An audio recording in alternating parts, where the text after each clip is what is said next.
Assalamualaikum warahmatullahi wabarakatuh. Alhamdulillahirabbil alamin wa bihi nasta'in ala umurid dunya waddin wassalatu wassalamu ala sayyidina Muhammad asyrafil mursalin imamil muttaqin wa ala alihi wa ashabihi wa man tabi'ahum bi ihsanin ila yaumiddin, amma ba'd.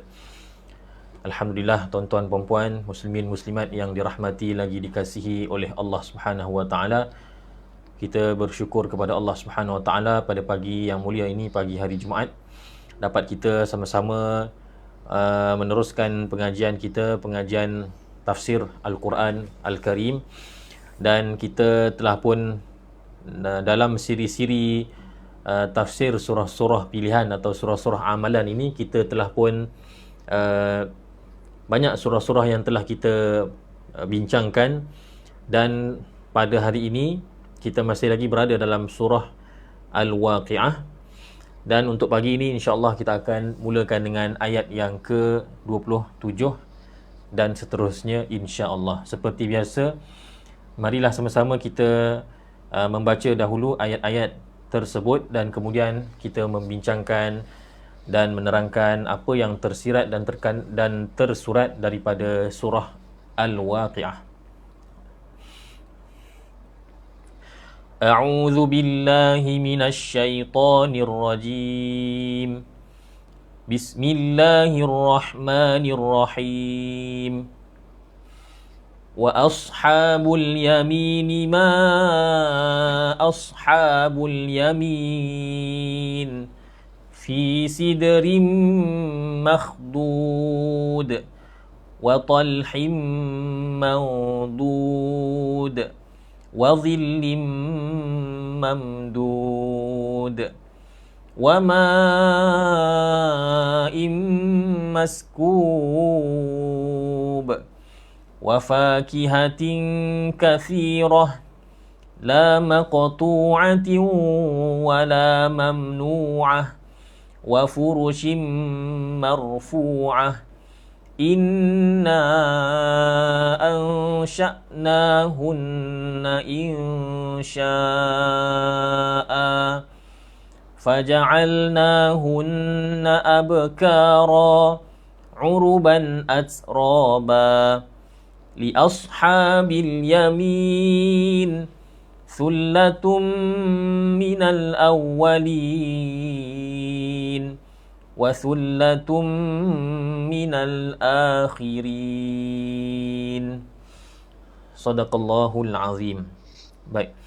Kita telah membaca ayat dari 27, dari ayat 27 hinggalah ayat 40. Jadi insya-Allah kita cuba untuk menerangkan pengertiannya. Mudah-mudahan selepas ini kalau kita membacanya, maka dapat kita menghayatinya dan mentadabbur, menghayati, mendalami makna bagi ayat-ayat yang kita baca. Baik, Allah Subhanahu wa taala berfirman, wa ashabul yamin ma ashabul yamin. Dan golongan yang kanan, alangkah baiknya, alangkah eloknya, alangkah bahagianya golongan yang kanan. Berkata Al-Imam Al-Alusi rahimahullahu taala, ya, ayat ini wa ashabul yamin, permulaan dalam menerangkan tentang perincian golongan ashabul yamin. Sebelum ini telah dinyatakan tentang apa dia? Tentang as-sabiqun, golongan as-sabiqun dalam ayat yang mana Allah Taala berfirman, was-sabiqun as-sabiqun ulaikal muqarrabun. Maka wa ashabul yamin ma ashabul yamin merupakan satu perpindahan, pindah kepada cerita yang lain menurut Imam Al-Alusi dalam tafsirnya. Sekarang ni nak cerita tentang keadaan ashabul yamin. Jadi ashabul yamin, ma ashabul yamin. Diulang. Golongan yang kanan, ma ashabul yamin. Kalimah ma ashabul yamin ini jumlah istifhamiyah. Atau dengan kata yang lain, ayat persoalan, ayat istifham, pertanyaan. Kerana maksud asal ma ashabul yamin ialah apa dia? Apakah golongan yang kanan itu? Tetapi dalam balaghah, dalam ilmu balaghah, ayat-ayat istifham kadang-kadang mempunyai pelbagai makna. Jadi di antara maknanya ialah litafkhim dan juga lita'jib, iaitu untuk membesarkan, mengagungkan, menzahirkan kebesaran cerita yang sedang diceritakan, dan juga menunjukkan rasa takjub, menunjukkan takjub. Jadi kerana itu dalam terjemahan kita akan dapati wa ashabul yamin ma ashabul yamin, di terjemahan tidak akan menterjemahkan secara harfi, secara literal. Sebaliknya akan diterjemahkan dengan makna yang menunjukkan ketinggian dan kebesaran cerita tersebut. Kerana itu dalam terjemahan, setengah terjemahan disebutkan wa ashabul yamin ma ashabul yamin, diterjemahkan sebagai dan golongan yang kanan betapa agungnya atau betapa beruntungnya atau betapa bahagianya golongan yang kanan, sesuai dengan makna balaghahnya. Baik. Golongan yang kanan, apakah nikmat yang Allah berikan pada mereka? Fi sidrim makhdud. Mereka itu di pokok sidir. Mereka itu di pokok sidir yang makhdud. Apa dia pokok sidir? Pokok sidir ni kalau kita terjemah secara literalnya, maksudnya ialah pokok bidara. Pokok bidara. Jadi timbul di sini kemusykilan. Bagaimana dikatakan pokok bidara, sedangkan pokok bidara itu, kalau dalam tafsir lah, saya sendiri pun wallahualam saya tak pernah tengok pokok bidara, dan bukanlah menjadi suatu kemahiran saya berkenaan dengan pokok-pokok ni. Yalah, maklumlah kita ni duduk di bandar kan, setakat pokok yang biasa-biasa tu kita tahulah. Jadi pokok bidara ni, kata ulama tafsir, ianya berduri. Bagaimana dikatakan bahawa ashabul yamin itu di dalam syurga mereka tinggal di pokok bidara? Bukankah duri itu adalah suatu kesakitan, asbab kesakitan? Dan dalam syurga tidak ada azab, walaupun sekecil-kecil azab sekalipun. Maka kerana itu dalam menafsirkan makhdud, ada dua tafsiran. Makhdud, ada ulama yang mengatakan maksudnya ialah manzu'us syauk, iaitu makhdud itu maksudnya ialah dicabut atau ditanggalkan durinya. Jadi pokok sidir, pokok bidara dalam syurga, dia tidak ada duri. Sudah dicabut, dihilangkan, dibersihkan durinya, maka tidaklah ada kemusykilan lagi. Atau kata ulama, mungkin juga maksud ditafsirkan dengan maksud kedua, makhdud itu maksudnya ialah mali bithimar, penuh dengan buah-buahan, penuh dengan hasilnya, penuh dengan buahnya, sehingga tertunduk makhdud, sehingga tertunduk ranting-rantingnya atau dahan-dahannya. Oleh kerana banyaknya buah, maka menjadi tunduk. Ia menjadi tunduk. Maka ada dua tafsiran dalam menafsirkan makhdud. Kalau dalam terjemahan yang biasa, makhdud diterjemahkan sebagai pohon bidara yang tidak berduri. Itu lebih jelas lah, makna yang lebih jelas. Tapi tak menafikan ada kemungkinan boleh juga ditafsirkan dengan tafsir kedua. Dan dalam hal ini Imam Al-Qurtubi rahimahullahu ta'ala membawakan satu riwayat daripada Salim bin Amir.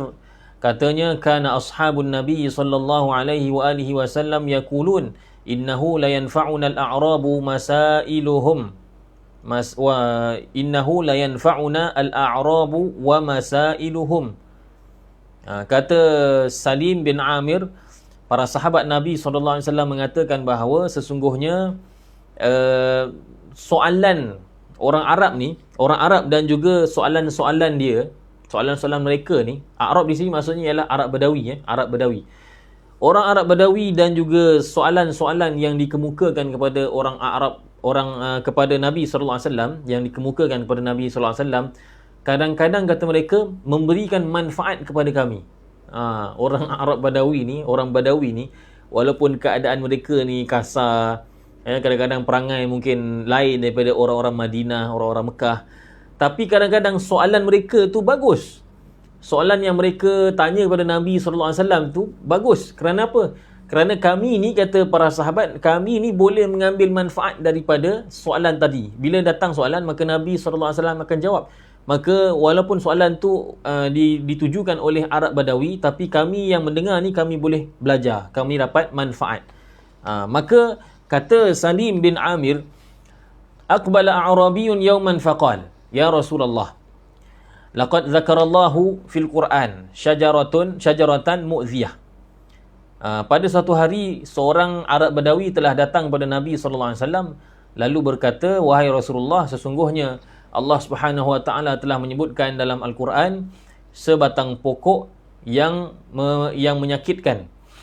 Wa ma kuntu ara fil jannati syajaratan tu'zi sahibaha. Dan aku rasa aku berpandangan bahawa tak akanlah dalam syurga itu ada pokok yang menyakiti tuannya, menyakiti tuan syurga tu, ahli syurga. Maka kata Nabi sallallahu alaihi wasallam, wa ma hiya? Qala as-sidr. Kata Nabi sallallahu alaihi wasallam, apa dia? Kata Arab Badawi, pokok sidir lah. Kan dalam Quran ada sebut fi sidrim makhdud. Arab Badawi itu mengatakan pokok yang saya maksudkan ialah pokok sidir. Fa inna lahu syaukan mu'ziya. Kerana sesungguhnya pokok itu ada duri yang menyakitkan. Faqala Rasulullah sallallahu alaihi wasallam, alam yaqulillahu ta'ala fi sidrim makhdud. Bukankah Allah Taala telah berfirman fi sidrim makhdud? Mereka itu di pokok makhdud, di pokok sidir yang makhdud. Maksudnya apa dia? Kata Nabi sallallahu alaihi wasallam, khadadallahu ta'ala syaukahu faja'ala makana kulli syaukatin thamarah. Allah Taala telah mencabut duri-duri daripada pokok tersebut, maknanya membuang duri-duri daripada pokok tersebut, maka Allah Taala lalu Allah Taala menjadikan di tempat setiap duri itu buah. Digantikan duri itu digantikan dengan buah di tempat yang sama. Subhanallah. Ini riwayat ini didatangkan oleh Imam Al-Qurtubi dalam tafsirnya. Maka jelas bahawa tafsiran fi sidrim makhdud itu telah diterangkan dalam riwayat, maka itulah yang kita ambil, iaitu fi sidrim makhdud maksudnya ialah di pokok bidara yang telah dicabut atau dihilangkan duri-durinya. Kemudian Allah Subhanahu wa taala berfirman, wa talhim mawdud.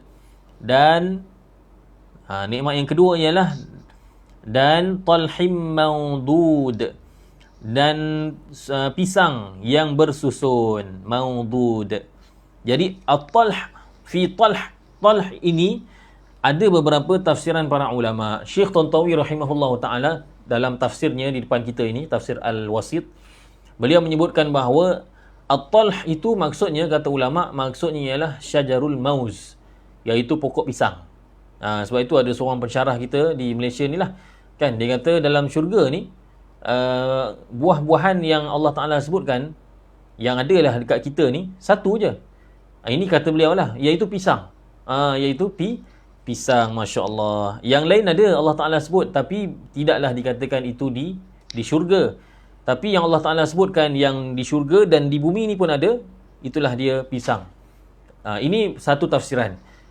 Satu golongan ulama, bahkan kebanyakan ulama tafsir menafsirkan talh sebagai pisang. Jadi wa talhim mawdud, kalau mengikut tafsiran ini maksudnya ialah dan pisang-pisang yang bersusun. Masya Allah, kan, kalau kita lihat pisang, kita lihat pasar lah yang banyak jual pisang, kan, kita tengok pisang tu, kalau yang jenis cantik tu, kedai yang menjaga kualiti, dia tersusun elok, warnanya pun cantik, baunya pun semerbak. Kita tengok itu pun dah nampak betapa indahnya, betapa hebatnya, betapa kita tengok pun dah merupakan satu nikmat. Apatah lagi dalam syurga. Kalau Allah Ta'ala kata di sana ada pisang yang bersusun, maka pastinya tidak ada keraguan lagi bahawasanya keadaan pisang itu dengan tersusunnya dan sebagainya pasti jauh lebih hebat. Baunya, rasanya, susunannya, bentuknya, warnanya, Masya Allah, pastinya berkali-kali ganda lebih hebat daripada pisang di dunia ini. Ini satu tafsiran. Manakala ada sebahagian ulama yang menafsirkan bahawa talh di sini, kata mereka, maksudnya ialah pokok yang merimbun. Pokok yang merimbun, maknanya pokok yang daunnya banyak, sehingga menyediakan teduhan yang sejuk. Orang boleh duduk di bawahnya dan berteduh, dan makna kata sejuk, nyaman. Sebagaimana disebutkan dalam setengah tafsir, dinisbahkan kepada Al-Hasan. Kata beliau, Al-Hasan mengatakan laisa huwa bil mauz. Al-Hasan kata Talh bukannya mauz, bukannya pisang. Walakinnahu syajarun laha zillun baridun tayyibun. Sebaliknya, Talh itu ialah pokok yang mana baginya ataupun yang mempunyai teduhan. Maksudnya daunnya merimbun, daunnya besar, daunnya banyak, merimbun. Adanya teduhan, baginya teduhan, barid yang sejuk. Bila kita duduk bawah tu Masya Allah nyaman, tayyibun dan baik. Dan berkata Al-Farra dan juga Abu Ubaidah, At-Talh kata beliau, indal Arab syajarun izam laha syauk. Kata Al-Farra dan juga Abu Ubaidah, At-Talh itu kalau mengikut di sisi orang Arab, maksudnya ialah pokok yang besar yang ada duri. Jadi kat sini maknanya ada dua tafsiran. Mana-mana tafsiran pun, sama ada yang pertama ataupun yang kedua, kedua-duanya menunjukkan nikmat. Sama ada pisang ataupun suatu pokok yang besar yang seronok apabila seseorang berada di bawah teduhannya. Masya Allah, Masya Allah. Ya, semoga kita semua beroleh nikmat yang disebutkan dalam ayat-ayat yang kita belajar ini. Baik, kemudian Allah Subhanahu Wa Taala berfirman, wa dhillim mamdud, dan teduhan yang luas, teduhan yang mamdud, yang luas. Mad maksudnya panjang. Sebab tu kita belajar dalam tajwid kan, mad asli, mad far'i, mad lazim, mad apa semua. Mad ni maknanya panjang, tapi bila dikaitkan, disifatkan zil, iaitu teduhan tu sebagai panjang, maksudnya luas lah. Panjang maknanya luas. Kerana itu Syekh Tantawi mengatakan mamdud maksudnya muttasi', munbasit, iaitu luas dan terbentang. Maknanya di akhirat nanti orang ashabul yamin dia akan duduk di bawah teduhan yang besar, teduhan yang luas terbentang, Masya Allah, yang menghalang dia daripada terkena cahaya matahari. Dan dikeluarkan oleh Imam Bukhari dan Muslim daripada Abu Hurairah radhiyallahu anhu, katanya Rasulullah sallallahu alaihi wasallam bersabda dalam menjelaskan bagaimana besarnya pokok di dalam syurga. Kata Nabi sallallahu alaihi wasallam, inna fil jannati syajaratan yasirur rakibu fi dhilliha aman, wa fi riwayatin mi'atu ataupun mi'ata amin, iqra'u in syi'tum wa dhillim mamdud. Sesungguhnya kata Nabi sallallahu alaihi wasallam, di dalam syurga itu ada suatu pohon, suatu pokok yang mana kuda ataupun tunggangan, orang yang menunggang kuda, ya, apabila dia nak berjalan, nak melintasi bayangnya, bayang saja ni. Bayangkan tuan-tuan, pokok kan, dia ada bayang kan. Bayang pokok ni Allah, selangkah dua langkah kita dah boleh melepasinya. Tapi dalam syurga, pokok dalam syurga betapa besarnya, kata Nabi sallallahu alaihi wasallam, orang yang menaiki kuda, ar-rakib, orang yang menaiki kuda, dia apabila dia melintasi bayangannya, dia mengambil masa 1 tahun. Dalam riwayat yang lain disebutkan 100 tahun. Subhanallah. Betapa besarnya pokok yang Allah Ta'ala sediakan dalam syurga, sehingga untuk melintasi bayangannya sahaja pun terpaksa mengambil masa 1 tahun atau 100 tahun. Itu pun bukan dengan berjalan kaki. Sebaliknya dengan menaiki kenderaan, menaiki kuda. Masya Allah. Kalau begitulah keadaannya, maka betapa besarnya naungan ataupun teduhan yang Allah Ta'ala firmankan, wa zillim mamdud. Masya Allah. Kemudian Allah Ta'ala berfirman lagi, wa ma'im maskub, dan air yang dituangkan, air yang dicurahkan. Ahli syurga itu menikmati air yang telah, minuman yang telah disediakan buat mereka. Mereka boleh minum semahu-mahunya, mereka boleh minum sebanyak-banyaknya, tidak pernah putus, tidak pernah habis. Wa fakihatin katsirah, dan kata firman Allah Subhanahu wa taala, dan buah-buahan yang banyak. Buah-buahan yang banyak, Masya Allah. Ya, kalau kita lihat di dunia ni, kalau pesta buah-buahan kan, Masya Allah, ya. Biasanya kalau pesta buah-buahan, penganjur tidak akan menghidangkan buah-buahan yang sederhana, tak akan. Penganjur akan menghidangkan buah-buahan buah-buahan yang terbaik. Kalau durian tu udang merah, apa ni? Durian yang hebat tu tak ingat dah nama dia. Kan? Durian-durian yang cantik lah, yang sedap. D24 ke, apa lagi durian. Kalau mangga tu mangga harum manis. Masya-Allah. Dalam itu dalam pesta buah-buahan, karnival ke pesta buah-buahan di dunia. Kita dapati penganjur akan menghidangkan buah-buahan yang terbaik, yang paling wangi, paling cantik, paling baik warnanya, paling elok, dan paling penting sekali ialah rasanya paling sedap. Apatah lagi dalam syurga. Subhanallah. Dalam syurga lagi lah. Pastinya jauh lebih hebat daripada nikmat yang di dunia ini. Jadi Allah kata wa fakihatin katsirah. Cukup menggambarkan apa yang terdapat dalam syurga. Wa fakihatin katsirah. Buah-buahan yang banyak. Sebab di dunia pun kita boleh nampak nikmat buah-buahan ni begitu banyak, begitu makna kata hebat. Jadi dengan kita baca wa fakihatin katsirah, sepatutnya kita dah boleh gambarkan masya-Allah betapa hebatnya nikmat, betapa banyaknya, sedapnya buah-buahan yang Allah Taala akan sediakan buat ashabul yamin. Kemudian firman Allah Subhanahu wa taala, la maqtu'atin wa la mamnu'ah. Buah-buahan tadi tidaklah putus, maksudnya tak habis-habis. Masya-Allah, tidak putus-putus, tidak habis, tak akan habis, stop. Wala mamnu'ah, dan tidak juga terhalang. Kenapa Allah Taala sebutkan dua sifat ini?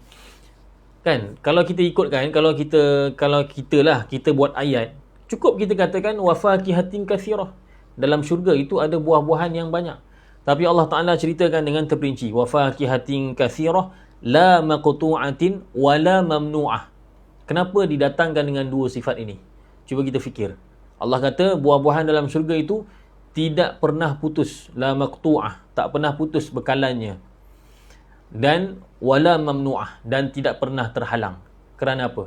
Kerana kata Syekh Tantawi rahimahullahu taala, kerana kalau di dunia ni kadang-kadang buah-buahan itu terputus-putus.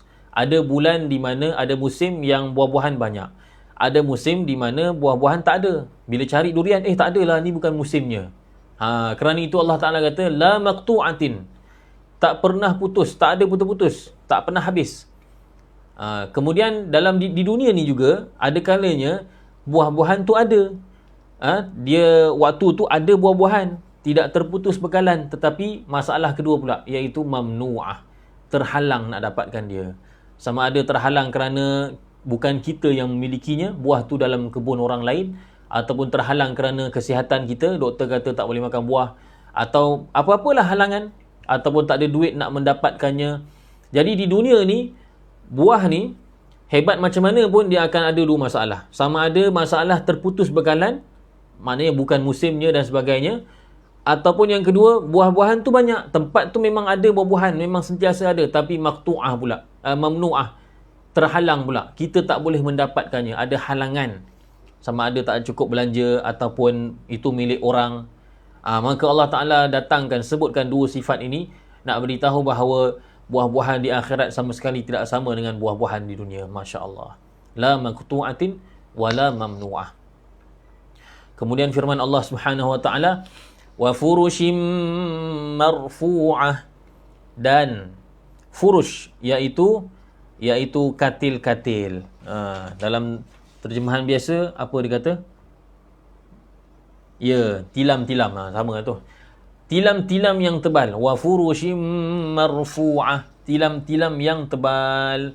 Ataupun dalam tafsir Tantawi mengatakan qadir tafa'at 'anil ard. Tilam-tilam itu meninggi daripada bumi. Maknanya tilam tu punya tebal dan ditinggikan sehingga jauh daripada bumi. Maksudnya masya-Allah, empuk, tilam yang sedap, tilam yang memang tak sakit belakang, tak rasa spring, tak rasa lekuk di dalam, di tengah-tengah. Wa furushim marfu'ah, tilam-tilam yang ditinggikan, tilam-tilam yang tebal, tilam-tilam yang empuk, yang sedap, bila mana ahli syurga, ashabul yamin, duduk berbaring di atasnya. Ini satu tafsiran. Ada tafsiran kedua yang dikemukakan oleh ulama. Imam Al-Baghawi dalam tafsirnya telah menyebutkan dua tafsiran bagi ayat wa furushim marfu'ah. Kata beliau yang pertama, wa furushim marfu'ah maksudnya ialah tilam-tilam yang ditinggikan, yang ditebalkan. Tilam-tilam ashabul yamin itu tebal-tebal belaka. Manakala maksud kedua, tafsiran kedua, kata Imam Baghawi, wa furushim marfu'ah maksudnya ialah bidadari yang ada di tilam itu. Bidadari yang ada di tilam itu. Jadi kalau begitulah maksudnya, maka ini menunjukkan bahawa makna itu ialah makna dari segi isti'arah. Ayat ini difahami dari sudut balaghahnya, iaitu secara isti'arah. Isti'arah ni saya pun nak terjemah pun saya pun tak pandai lah. Isti'arah boleh rujuk kepada ahli bahasa Arab, tapi dalam ilmu balaghah, dalam ilmu gaya bahasa Arab, ada satu istilah, satu bab yang namanya isti'arah, yang menunjukkan kecantikan bahasa. Jadi apa yang disebutkan secara zahir ialah furush, iaitu tilam. Tetapi yang dimaksudkan bukan tilam. Yang dimaksudkan ialah orang ataupun yang ada, siapa yang ada di atas tilam tu. Iaitu siapa dia? Iaitu bidadari. Jadi wa furushim marfu'ah maksudnya ialah dan bidadari yang ditinggikan, yang dinaikkan. Apa maksud dinaikkan, ditinggikan? Maksudnya ialah ditinggikan dari sudut kecantikannya, keelokannya, kejelitaannya, ditinggikan. Level cantik tu ditinggikan, meter cantik tu ditinggikan, sehingga cantik, lebih cantik daripada wanita-wanita di dunia ni yang sekarang kita lihat ini. Wa furushim marfu'ah, masya-Allah. Dan bidadari yang ditinggikan tahap kecantikannya. Itu maksudnya. Bagaimana boleh jadi, bagaimana furush itu boleh diterjemahkan sebagai, ditafsirkan sebagai bidadari? Tadi saya kata isti'arah, sebenarnya bukan isti'arah, maaf. Dalam setengah tafsir seperti Syekh Tontawi dan juga tafsir yang lain disebutkan bahawa orang Arab ini kadang-kadang mereka menamakan wanita, isteri, dengan nama-nama barang. Ini minta maaf lah, orang perempuan mungkin marah ke apa, minta maaf. Tapi ini memang hakikat. Orang Arab ada kalanya menamakan isteri itu sebagai libas, sebagai pakaian. Isteri itu digambarkan, dinamakan sebagai libas, sebagai pakaian. Bukan maknanya isteri itu kuat melibas. Itu lain pula ceritanya. Yang kedua, ada juga kadang-kadang juga orang Arab menamakan isteri itu sebagai izar. Masya Allah. Izar, sebab apa? Izar itu ialah kain sarung. Jadi tuan-tuan perempuan boleh faham sendirilah kenapa isteri itu dinamakan sebagai izar. Dan ada kalanya juga orang Arab menamakan isteri itu sebagai firash, iaitu tilam. Kerana apa? Kerana ialah hubungan suami isteri ni memang tempatnya di atas tilam. Jadi atas tafsiran ataupun atas bahasa yang digunakan pakai oleh orang Arab, kita boleh menafsirkan, bahkan ulama sendiri menafsirkan furush itu sebagai bukannya tilam, tetapi maksudnya ialah bidadari. Masya Allah. Di antara bukti yang menunjukkan bahawa tafsiran wa furushim marfu'ah itu ialah bidadari, bukannya tilam tapi bidadari, ialah apabila kita melihat ayat seterusnya. Apa kata Allah Ta'ala? Apa yang difirmankan oleh Allah Subhanahu Wa Ta'ala? Inna ansha'nahunna insya'a. Sesungguhnya kami menjadikan mereka, iaitu hunna tu untuk perempuan, iaitu siapa dia? Tidak ada lain melainkan bidadari ataupun wanita-wanita, isteri-isteri kepada ahli syurga. Allah kata sesungguhnya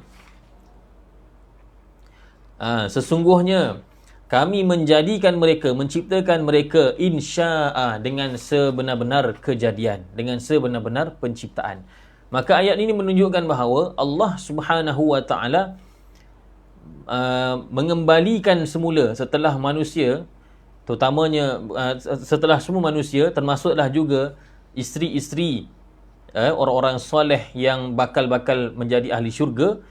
Setelah semuanya dibinasakan, Allah Ta'ala bangkitkan semula mereka, dan isteri-isteri ahli syurga, mereka akan bersama dengan suaminya di dalam syurga, dalam keadaan mereka dihidupkan semula, diinsyakan semula, dihidupkan semula, insya'a, dengan sebenar-benar kejadian. Apa maksud dengan sebenar-benar kejadian? Kata ulama, maksudnya ialah dengan dengan kejadian yang cantik. Dengan Allah Ta'ala ciptakan mereka semula, hidupkan mereka semula dengan kejadian, dengan penciptaan yang sangat cantik. Wajahnya, bentuk badannya, umurnya dan sebagainya, semuanya menjadi cantik, lebih cantik daripada keadaan mereka semasa di dunia dahulu. Jadi kalau melihat daripada ayat ini, maka adalah logiknya, adalah benarnya tafsiran yang menafsirkan wa furushim marfu'ah itu sebagai bidadari ataupun isteri-isteri pasangan-pasangan ahli syurga masing-masing, yang mana Allah Ta'ala kata marfu'ah, mereka itu akan ditingkatkan, akan dinaikkan darjat ataupun tahap kecantikan mereka dan keindahan mereka. Baik. Kemudian Allah Subhanahu Wa Ta'ala menyatakan apa lagi yang Allah Ta'ala buatkan kepada isteri-isteri atau pasangan-pasangan ahli syurga ini. Allah kata faja'alnahunna abkaran uruban atsraba. Allahu akbar. Maka kami menjadikan mereka iaitu orang-orang perempuan tadilah, pasangan-pasangan ahli syurga, abkara, dalam keadaan dara. Masya Allah, dalam keadaan dara. Masya Allah. Berkenaan dengan abkara, ya. Dalam hal ini Imam Al-Alusi rahimahullahu taala mengatakan bahawa ada hadis daripada At-Tabarani daripada Abu Sa'id radhiyallahu anhu secara marfu', kata beliau, inna ahlal jannati idza jama'u nisa'ahum udna abkara. Masya-Allah. Sesungguhnya ahli syurga itu apabila mereka bersama bersama dengan wanita-wanita mereka, iaitu isteri-isteri mereka di dalam syurga, udna abkara, isteri-isteri mereka akan kembali menjadi dara. Masya-Allah, kan? Kalau di dunia ni masya-Allah, kan? Awal-awal tu dara lah, kan? Tapi setelah lama maka itulah kita pun sendiri faham, bila dah lama kahwin, nikmat tu tak sama seperti mana awal, kan? Keadaan itu dah lain kan? Sebab apa? Sebab ialah dah banyak kali. Tapi itu di dunia, tapi di akhirat setiap kali mereka disetubuhi, mereka dinikmati oleh suaminya, mereka akan kembali semula menjadi anak dara. Udna abkara. Masya-Allah, tak payah makan jamu, tak payah urut, tak payah apa, tak payah buat pembedahan plastik. Allah Ta'ala jadikan mereka tu kembali balik jadi dara. Masya Allah. Ini saya terangkan ni bukanlah untuk apa, supaya kita ni faham, satunya faham keadaan yang digambarkan dalam Quran. Yang keduanya ialah supaya kita ni mempunyai semangat dan mempunyai kerinduan kepada syurga, supaya kita berlumba-lumba beramal soleh untuk mendapatkan syurga. Uruban atsraba. Dan mereka juga disifatkan sebagai apa? Uruban atsraba. Wanita-wanita, pasangan-pasangan bagi ahli syurga itu, mereka uruban. Keadaan mereka, sifat mereka ialah uruban atsraba. Uruban apa maksudnya? Uruban itu ada dua makna. Sebahagian ulama seperti Al-Mubarrad, ulama bahasa Arab, Al-Mubarrad mengatakan uruban itu maksudnya al-ashiqatu li zawjiha. Maknanya isteri-isteri ahli syurga itu mereka akan menjadi terlalu asyik, terlalu sayang sangat, terlalu cinta sangat kepada suaminya. Masya-Allah, kan? Kalau kita dapat isteri yang macam tu, manja, setiap kali tengok kita pergi kerja, dia akan telefon, dia kata bila nak balik bang, apa perasaan kita? Allahu Akbar. Berbunga hati kita, kan? Berbunga. Kita pergi kerja pun kita teringat je isteri kita, kemanjaan dia, bagaimana layanan dia. Masya-Allah.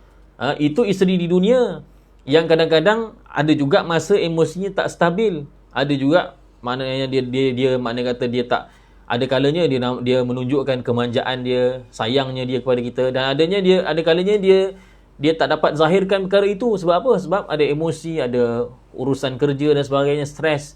Tapi dalam syurga, pasangan bagi ahli syurga, maknanya isteri-isteri kepada ahli syurga yang lelaki ini, mereka ni uruban. Allah ciptakan mereka mempunyai keasyikan, kecintaan yang penuh, yang mendalam. Sebab asyik ni dia lebih daripada hub. Hub ni cinta biasa, hub. Sebab itu kalau kita cinta kepada negara, dia disebut sebagai hubbul watan. Jadi hub ni boleh digunakan untuk apa-apa cinta. Cinta pada isteri pun hub, cinta kepada buku pun dipanggil hub, cinta kepada negara pun dipanggil hub. Tapi asyik, asyik ni, Masya Allah, asyik ni maknanya cinta yang sangat-sangat hebat. Cinta yang memang betul-betul dilamun cinta. Kerana itu Al-Mubarrad mengatakan urban maksudnya ialah al-asyiqah. Mereka itu, isteri-isteri ahli syurga itu betapa asyik, begitu sangat-sangat mencintai suaminya. Masya Allah. Ini satu tafsiran. Manakala tafsiran yang lain pula mengatakan bahawa urban itu dia berasal daripada apa? Dia berasal daripada a'raba. A'raba fulanun fi qawlihi. Apabila kita mengatakan si fulan telah meng'arabkan atau meng'irabkan pada kata-katanya. Maksudnya apa? Maksudnya si fulan itu telah menfasihkan, telah bercakap dengan fasih dan menjelaskan dengan baik. Jadi a'raba maksudnya ialah fasih. Jadi uruban, ada ulama yang menafsirkan bahawa maksudnya ialah bidadari atau pasangan ahli syurga itu, mereka akan bercakap dengan lidah yang fasih, yang sedap didengar, yang percakapannya itu baik-baik sahaja. Seperti mana kata Zaid bin Aslam, hiya al-hasanatul kalam. Maksud urban ialah kata-kata mereka akan bercakap dengan percakapan yang baik. Maknanya suaranya pun sedap. Kan ada orang perempuan suaranya sedap kan. Itu di dunia. Kalau di akhirat apatah lagi, Masya Allah. Kalau Allah kata uruban, maksud kata suara mereka tu, ya Allah, sedapnya. Suara tu bila kita dengar saja, Masya Allah. Jiwa kita ni merasa macam Allah. Begitu tertarik kepada suaranya dan lemah lembutnya, susunan kata-katanya, Masya Allah. Kita baca surat cinta daripada kekasih kita pun kita dah rasa Masya Allah hebatnya lah. Betapa bila baca tu timbul kerinduan, kecintaan. Itu ayat tu pun kadang-kadang diambil daripada Google. Kadang-kadang ayat-ayat cinta, ayat-ayat dalam surat dan sebagainya itu kadang-kadang diambil daripada Google. Daripada kadang-kadang seni kata ataupun lirik lagu. Itu pun kita dah rasa betapa indahnya kata-kata dia. Apatah lagi kalau di akhirat nanti, kalau pasangan ahli syurga itu disifatkan sebagai uruban, Masya Allah, kita tak dapat bayang betapa indahnya percakapan mereka, kata-kata mereka kepada kita nanti. Itu makna kedua bagi kalimah uruban, tafsiran kedua. Jadi penting kita belajar tafsir ni. Elok kalau sekiranya kita dapat belajar satu ayat atau satu perkataan tu 2-3 makna. Maknanya lebih daripada satu makna. Supaya apa? Supaya bila kita sembahyang, kita dapat menghayatinya. Bila kita sembahyang, Allahu Akbar, kita baca surah Waqiah contohnya, maka kita akan wukuf, kita akan berhenti pada setiap ayat dan membayangkan makna, keindahan maknanya. Masya Allah. Ini yang menyebabkan salafus salih kadang-kadang dengan satu ayat sahaja mereka mampu untuk berdiri tegak dengan tadabbur sepanjang malam sehingga ke subuh. Dengan satu ayat sahaja. Kerana apa? Kerana apabila mereka baca, mereka tadabbur, mereka menghayati dan mereka memikirkan makna-makna tadi. Masya Allah. Jadi itulah berkenaan dengan uruban. Kemudian atraba. Atraba, kata Syekh Tantawi rahimahullahu ta'ala, atraba merupakan jamak plural bagi tirb. Singularnya, mufradnya ialah tirb. Ta-ra-ba. Ta baris bawah. Ra bertanda sukun. Tirb. Dan tirb maksudnya ialah gigi yang bersusun. Gigi yang sama rata. Tak ada yang terlebih panjang atau terlebih pendek atau terkedepan sedikit, terkebelakang sedikit. Atraba maksudnya ialah gigi yang tersusun yang ada pada mulut seorang insan. Tirb, maksud tirb. Itulah maksud tirb. Jadi apabila disebutkan atraba, maksudnya kata Syekh Tantawi, maksudnya ialah mereka semua, iaitu ahli syurga, semuanya itu akan dalam keadaan umurnya sebaya semuanya, sama. Semua umur wanita-wanita di dalam syurga, semuanya umurnya sebaya, umurnya sama rata, tidak ada yang lebih tua, tidak ada yang lebih muda, Tak ada, semuanya sama, masya-Allah. Jadi kita dah tahu mereka ni adalah abkara, anak dara. Jadi kalau begitulah keadaannya, maka kita faham bahawa dalam syurga tu semuanya begitu. Wanita-wanita baik bidadari ke isteri-isteri ahli syurga, semuanya umurnya sama, muda-muda belaka, anak-anak dara belaka, masya-Allah, manja-manja belaka, cantik-cantik belaka, sebaya semua, masya-Allah. Tak ada yang lebih tua panggil kakak lah, panggil mak, panggil makcik ke, tak ada. Semua muda. Dalam hal inilah ada satu kisah yang disebutkan di sini oleh Syekh Tantawi rahimahullahu taala, satu riwayat Imam Tirmizi rahimahullahu taala meriwayatkan daripada Al-Hasan bahawa seorang wanita tua telah datang pada Nabi SAW. Lalu wanita tadi meminta kepada Nabi SAW agar Nabi SAW mendoakannya untuk memasuki syurga. Maka kata Nabi SAW, ya umma fulan, innal jannata la tadkhuluha ajuzun fawallat tabki. Kata Nabi SAW, wahai ibu fulan, ataupun bahasa kita wahai makcik, wahai nenek, wahai makcik, sesungguhnya syurga itu tidak akan dimasuki oleh orang yang tua, oleh orang perempuan tua. Maka wanita tadi fawallat tabki, makcik tadi pun, nenek tua tadi, dia pun berpaling, maknanya berpatah balik lah, dalam keadaan menangis dia. Allah, yang menangis dia, sedih dia, sebab nampak kata-kata itu macam seolah-olah dia tak ada peluang masuk syurga. Maka kata Nabi SAW, akhbiruha annaha la tadkhuluha wa hiya ajuzun, inna Allah ta'ala yaqul inna ansha'nahunna insya'a faja'alnahunna abkaran uruban atsraba. Kata Nabi SAW, khabarkan kepada perempuan tadi bahawasanya dia tidak akan memasuki syurga dalam keadaan dia tua. Bukan maksudnya dia tak masuk syurga, tapi maksudnya ialah dia tu tak akan masuk syurga dalam keadaan umur dia begini. Kerana apa? Sesungguhnya Allah Subhanahu wa taala berfirman dalam ayat tadi, sesungguhnya kami akan menjadikan mereka semua, ataupun menjadikan mereka semua, menghidupkan mereka semula dengan sebenar-benarnya, lalu kami akan menjadikan mereka dalam keadaan dara dan uruban, fasih, ataupun seperti mana tafsir tadi, fasih ataupun dalam keadaan sayang kepada suami masing-masing, dan juga atroba, dalam keadaan sebaya. Masya Allah. Jadi ini dikatakan Nabi SAW ni apabila bergurau, Nabi SAW tidak akan cakap benda yang salah, benda yang bohong. Ini kita kena ambil pengajaran. Kadang-kadang orang-orang yang terlibat dalam dalam program reality TV dan sebagainya yang bersifat jenaka, lawak, kadang-kadang untuk menjadikan audien itu ketawa, kadang-kadang dia reka cerita, dia menyamar, dia melakonkan yang bukan itu keadaan sebenar. Dia bukan perempuan, tapi dia berlakon jadi perempuan. Itu kan satu pembohongan. Dan dia kata ini isteri saya, padahal ini bukan isteri dia. Dia kata dia begini, banyak lawak-lawak pembohongan, lawak-lawak jenaka yang sebenarnya terbina di atas pembohongan, penipuan. Tapi kalau Nabi SAW, Nabi SAW berjenaka, mahu tak berjenaka, sampai wanita ni sendiri pun menangis, nak kata punya jadi jenaka lawak itu. Tapi Nabi SAW tidak mengatakan perkara yang dusta.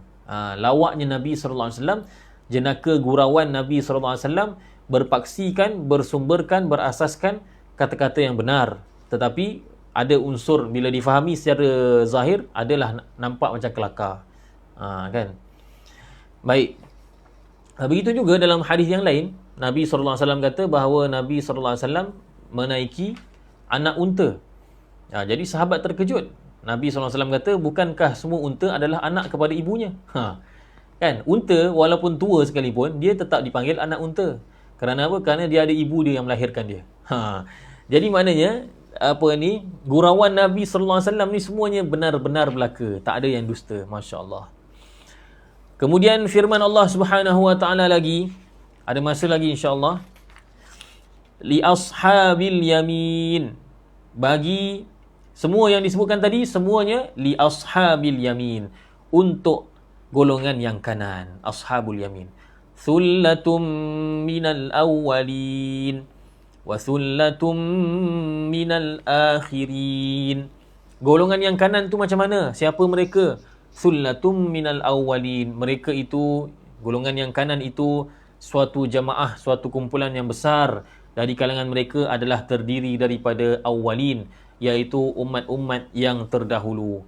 Wa thullatum minal akhirin, maksudnya ialah dan satu lagi jemaah yang besar, ashabul yamin itu terdiri juga daripada satu jemaah yang, satu kumpulan yang besar yang lain daripada umat Nabi Muhammad sallallahu alaihi wasallam, umat Islam ini, seperti mana yang disebutkan oleh Syekh Tantawi rahimahullahu taala.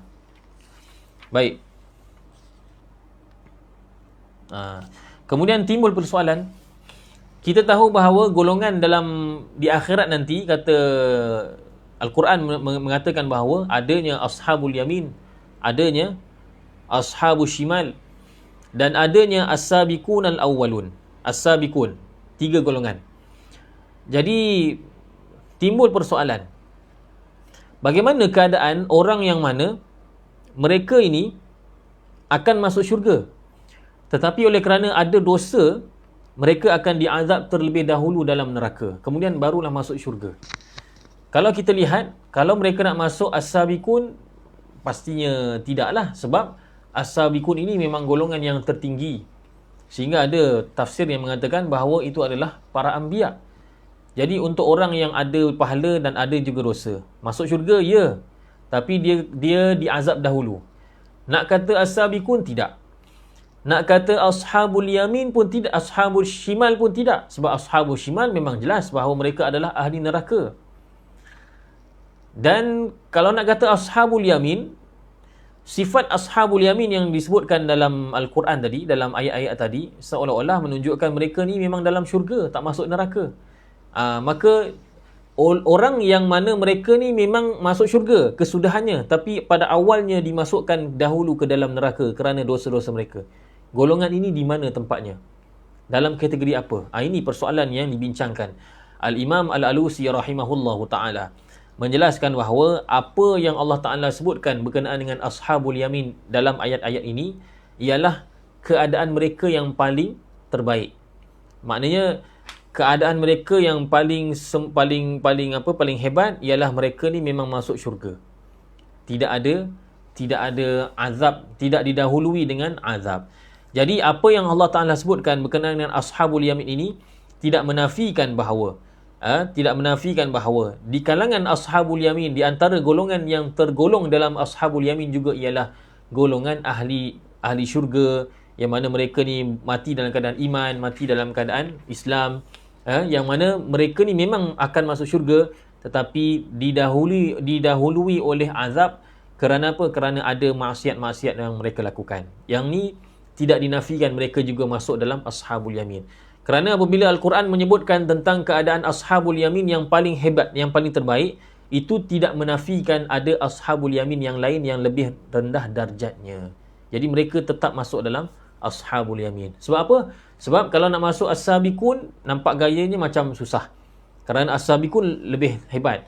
Kalau nak kata mereka ni ashabul shimal pun tak nampak begitu. Kerana apa? Kerana mereka ashabul shimal ni memang nampaknya mereka ni adalah orang yang kafir, musyrik. Jadi golongan yang kita sebutkan tadi, kata Imam Al-Alusi, mereka juga adalah tergolong dalam kalangan ashabul yamin. Masya Allah. Begitulah luasnya rahmat Allah Subhanahu Wa Taala. Hatta orang yang melakukan maksiat pun, asalkan dia mati dalam keadaan iman walaupun sebesar zarah, dia juga akan berpeluang mendapat masuk ashabul yamin. Cuma keadaannya tidaklah yang terbaik sebagaimana yang disebutkan dalam Al-Quran. Yang Allah Ta'ala sebutkan tadi, itu adalah keadaan yang grade A, grade yang tertinggi. Tetapi ada lagi grade-grade yang lain, yang mana mereka semua itu dinamakan sebagai ashabul yamin. Baik, muslimin dan muslimat yang dirahmati lagi dikasihi oleh Allah Subhanahu Wa Taala, terima kasih kerana masih lagi mengikuti. InsyaAllah ada lagi masa sedikit. Wa ashabus shimal ma ashabus shimal. Allah Subhanahu Wa Taala berfirman, wa ashabus shimal ma ashabus shimal, dan golongan kiri. Golongan kiri, tadi golongan kanan, sekarang ni golongan kiri. Ma ashabus shimal.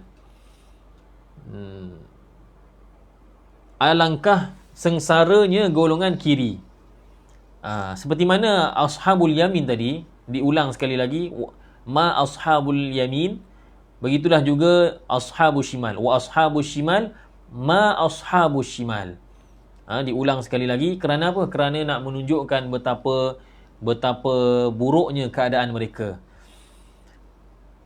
Apa keadaan mereka? Allah Ta'ala berfirman, fi samumin wa hamim. Ya Allah, fi samumin wa hamim.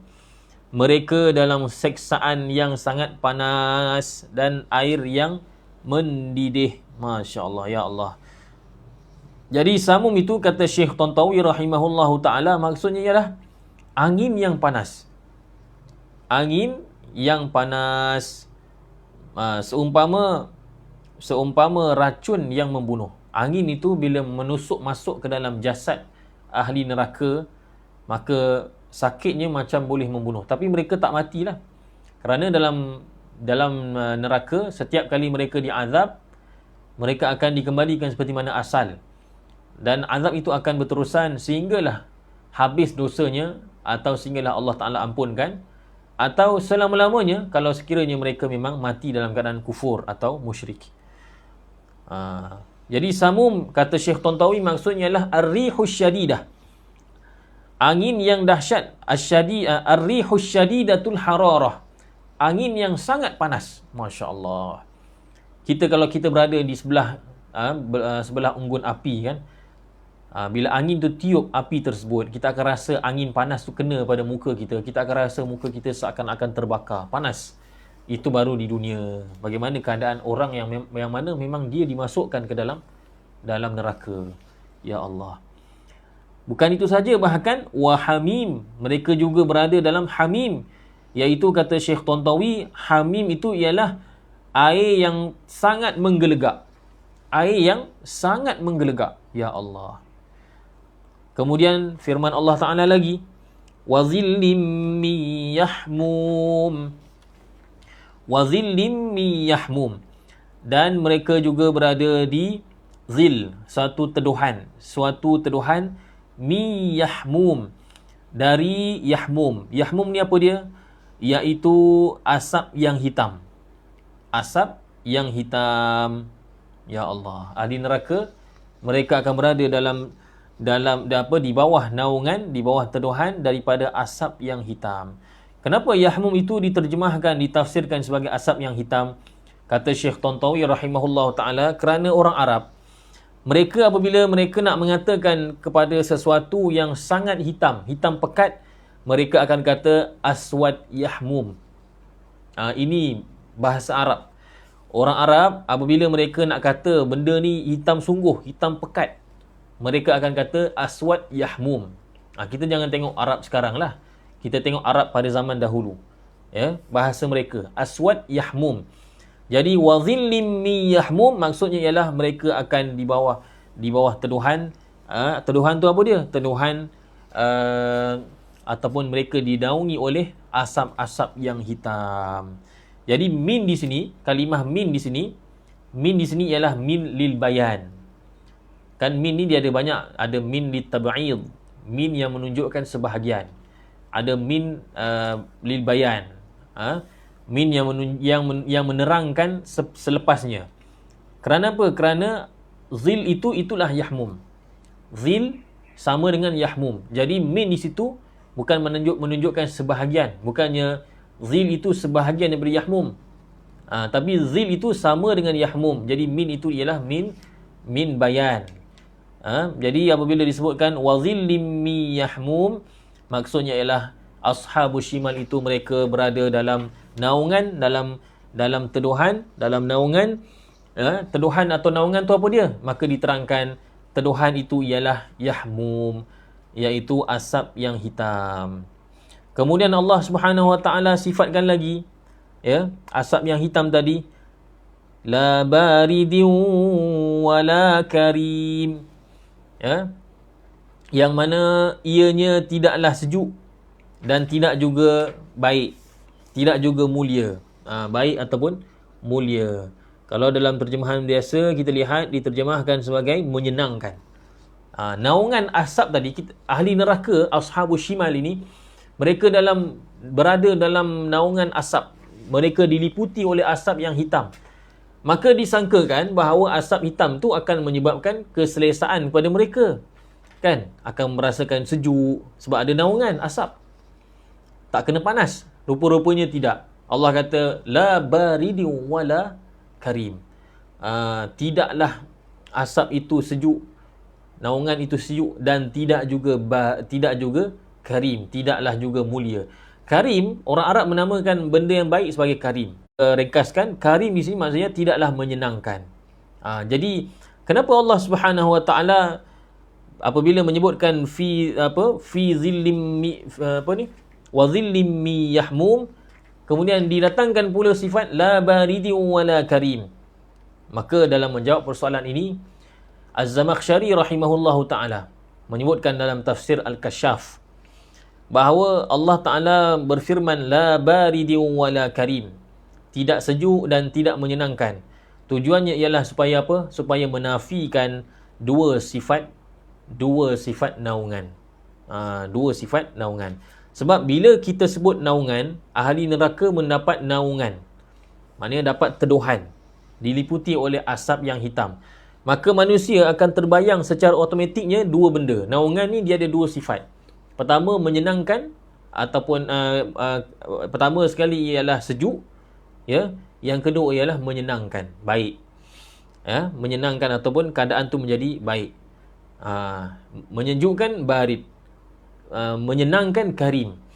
Ya, maka Allah Ta'ala nak menafikan dua sifat tersebut dan nak mengatakan bahawa naungan ahli neraka itu tidak sama langsung dengan naungan-naungan yang lain. Maka kerana itu Allah Ta'ala kata la baridin wala karim, supaya manusia bila baca ayat fi zillim wa zillim mi yahmum tidak terbayang dalam fikirannya bahawa ahli neraka ada jugalah dapat kebaikan, ada jugalah dapat teduhan. Tak. Hatta teduhan itu pun suatu benda yang tidak menyenangkan, suatu benda yang menyusahkan, yang menyakitkan mereka. Kerana apa? La baridin wala karim. Maka Az-Zamakhsyari kata mereka ni memang duduk di bawah naungan, tetapi madlul, makna yang ditunjukkan oleh naungan itu, kalimah zil itu, madlul kalimah itu telah dicabut, telah dibuang. Jadi hasilnya apa dia? Zil, naungan yang ada itu ialah, kata Az-Zamakhsyari, annahu zillun harun darrun. Naungan itu ialah naungan yang panas dan memudaratkan. Ya Allah, na'udzubillahi min dzalik. Naungan yang menyusahkan, yang menyakitkan. Baik. Muslimin dan muslimat yang dirahmati oleh Allah Subhanahu Wa Taala, kenapa mereka ni mendapat siksaan begitu, mendapat azab yang sedemikian rupa, keadaan demikian? Kata Allah Subhanahu Wa Taala, innahum kanu qabla dhalika mutrafin wa kanu yusirruna 'alal hinthil 'azim. Sesungguhnya mereka, Masya Allah, Allah Ta'ala terangkan pada kita supaya kita jauhi perkara tersebut. Sesungguhnya mereka, iaitu ashabul shimal itu, kanu, mereka dahulu, qabla dhalika, sebelum itu, maknanya masa di dunia dahulu, mereka mutrafin. Mereka itu adalah mutrafin. Dalam menafsirkan mutrafin ini juga ada beberapa tafsiran. Yang paling zahir jelas, tafsiran mengatakan bahawa mutrafin maksudnya ialah mutanaimin, iaitu mereka dahulu bersedap-sedapan, bersenang-senangan dengan nikmat Allah Ta'ala. Inilah, kadang-kadang kita apabila berada dalam nikmat Allah Ta'ala, kadang-kadang kita lupa, kan, bila kita ada rumah yang baik, yang selesa, pekerjaan yang baik, dan kita ada kesihatan yang baik, kadang-kadang kita lupa pada Allah Subhanahu Wa Taala. Dan inilah keadaan orang yang ashabus shimal. Allah kata innahum kanu qabla dhalika mutrafin. Mereka dahulu semasa di dunia mereka adalah mutrafun, mutrafin. Mereka dahulu keadaan mereka ialah mereka dalam keadaan bersedap-sedapan, hanyut dalam nikmat Allah Ta'ala. Kata Syekh Tontawi, maksudnya ialah mereka ini kufur Mereka kufur dengan nikmat yang Allah Ta'ala berikan pada mereka. Wal'iyadzabillah. Ini satu tafsiran. Dalam tafsir Imam Asy-Syaukani, Fathul Qadir, ada disebutkan makna lain. Contohnya, Imam As-Suddi mengatakan mutrafin maksudnya ialah musyrikin. Mereka di dunia dahulu, mereka adalah orang-orang yang mensyirikkan Allah Ta'ala. Dan satu lagi tafsiran yang dikemukakan, yang didatangkan, dibawakan oleh Imam Asy-Syaukani, kata beliau, waqila mutakabbirin. Ada dikatakan bahawa maksud mutrafin itu ialah mereka dahulunya takabbur. Allahu Akbar. Mudah-mudahan Allah Ta'ala mencabut sifat kibir, mencabut sifat rasa besar diri daripada hati kita semua, supaya kita tidak tergolong di kalangan ashabus shimal. Baik muslimin dan muslimat yang dirahmati Allah, lagi Allah Ta'ala kata, lagi Allah Ta'ala mengatakan bahawa wa kanu yusirruna 'alal hinsil 'azim. Ya Allah. Dan adalah mereka dahulunya, masa di dunia dahulu, ashabus shimal ini, mereka ini yusirrun. Mereka ini yusirrun, ya Allah. Mereka tidak berhenti. Maknanya mereka nak juga, mereka berterusan juga. Mereka apa jadi pun mereka akan teruskan juga. Yusirrun. Mereka meneruskan, maknanya tidak mahu berhenti langsung. Al-hinth, alal hinthil azim. Alal hinthil azim maksudnya apa dia? Iaitu dalam melakukan dosa besar, dalam melakukan dosa yang besar. Dalam tafsiran yang lain mengatakan al-hinthil azim maksudnya ialah syirik. Tetapi Syekh Tantawi rahimahullahu ta'ala, semoga Allah Ta'ala merahmati beliau, beliau mengatakan al-hinthul azim maksudnya ialah dosa besar. Dan syirik itu dikira di bawah, masuk juga dalam kategori dosa besar.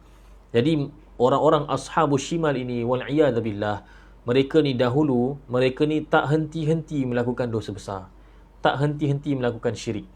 Apabila dinasihati, datang hujah, keterangan yang nyata, mereka masih lagi yusirrun, masih lagi berpegang teguh, makna kata tak nak tinggal, memang tetap dengan pendirian mereka untuk melakukan dosa-dosa besar. Wal'iyadzabillah. Kita lihat pada hari ini kan, ramai orang yang berdosa, tetapi sebaik-baik orang yang berdosa itu ialah orang yang apabila ditegur ataupun dia tersedar, mendapat hidayah, dia terus istighfar dan taubat pada Allah. Dan kemudian kalau dia lakukan dosa lagi, dia istighfar, dia taubat. Ini yang terbaik. Tapi ada juga orang yang melakukan dosa, satu hal dia melakukan dosa, dan satu hal lagi dia berkeras. Dia tetap dengan dosanya, walaupun setelah dia ditunjukkan oleh Allah Subhanahu Wa Taala jalan yang benar, diberikan kesedaran, masih lagi dia yusirrun, dia masih lagi tetap dengan dosa dia. Yang ni yang kita takutkan. Mudah-mudahan kita tidaklah bersifat dengan sifat ini, kerana sifat ini ialah sifat ashabus shimal, dan pastinya semua di antara kita tidak mahu tergolong di kalangan ashabus shimal. Wa kanu yaquluna a idza mitna wa kunna turaban wa 'idhaman a inna lamab'utsun. Bukan itu saja, bahkan mereka apabila masa ketika mereka hidup dahulu, mereka bertanya di sini, bertanya dalam keadaan ingkar. Sebab itu dalam balaghah, pertanyaan istifham ada beberapa makna, di antaranya ialah istifham untuk ingkar. Tanya tu bukan nak tanya, tapi tanya tu kerana nak mengingkari, nak menolak perkara tersebut. Maka mereka bertanya, dalam erti kata tanya kerana nak menolak. Mereka kata apa? A'inna, apa ni? Mereka mengatakan, A'iza mitna wa kunna turaban wa 'idhama. Adakah apabila kami telah mati, wa kunna turaba, dan kami telah menjadi tanah, wa 'idhama, dan telah jadi tulang belulang, maknanya dah hancur badan-badan kami, a'inna lamab'utsun, adakah kami akan dibangkitkan semula? Mereka tanya ni bukan kerana jahil, tapi bukan tanya kerana nak tahu jawapan, tapi tanya dalam keadaan mengejek, tanya dalam keadaan engkar, tanya dalam keadaan menolak. Maksudnya mereka kata, bila dah mati, mana ada kita akan dikembalikan? Mana ada hari kebangkitan semula? Seolah-olah begitu. Mereka bukan bertanya, tapi bertanya dalam keadaan menolak. Awa aba'unal awwalun Qul innal awwalina wal akhirin lamajmu'una ila miqati yaumin ma'lum. Ya Allah, Ya. Apabila nenek moyang kami yang dahulu dibangkitkan, apakah nenek moyang kami yang terdahulu juga dibangkitkan juga? Mereka bertanya. Mereka terus menerus ingkar. Katakanlah, ya, sesungguhnya orang-orang yang terdahulu dan yang terkemudian pasti semuanya akan dikumpulkan, la majmu'una ila miqati yaumin ma'lum. Pasti mereka semua, kamu, nenek moyang kamu, semua manusia, la majmu'un, akan dihimpunkan semula, ila miqati yaumin ma'lum, pada waktu hari yang maklum, iaitu hari akhirat, hari kiamat. Jadi Allah Subhanahu Wa Taala menyifatkan hari kiamat, hari akhirat itu sebagai maklum, sebagai perkara yang telah diketahui, walaupun perkara itu masih belum berlaku. Kenapa? Mengapa dikatakan sebagai yaumim ma'lum? Kata Syekh Tantawi rahimahullahu taala, untuk menyatakan bahawa, menjelaskan, menegaskan bahawa hari akhirat itu memang tidak ada keraguan baginya. Maka jadilah dia seperti sesuatu yang memang sudah maklum, sudah diketahui, walaupun masih belum berlaku. Allah Taala sifatkan hari akhirat itu sebagai yaumim ma'lum. Thumma innakum ayyuhad-dallunal mukazzibun la'akiluna min syajarin min zaqqum. Ini insya-Allah kita akan terangkan dalam kuliah yang akan datang, kerana masa pun sudah tamat. Jadi insya-Allah kita akan terangkan ayat yang ke-51 dan seterusnya pada kuliah yang akan datang. Terima kasih kepada tuan-tuan puan-puan muslimin dan muslimat yang mengikuti pengajian kita. Semoga tuan-tuan puan-puan dikurniakan oleh Allah Subhanahu Wa Taala amalan-amalan yang menjadikan kita ini sebagai ashabul yamin atau as-sabiqun as-sabiqun, atau juga dan semoga Allah Taala juga memaafkan dosa kita apa juga yang kita lakukan. Mudah-mudahan kita tidaklah tergolong di kalangan ashabus shimal. Dalam hari Jumaat yang mulia ini, kita berdoa kepada Allah Subhanahu Wa Taala, semoga apa yang kita belajar ini dapat mendorong kita untuk beramal dan seterusnya dapat kita sampaikan kepada orang yang lain. Terima kasih atas perhatian tuan-tuan puan-puan. Sehingga bertemu lagi. Wassalamualaikum warahmatullahi wabarakatuh.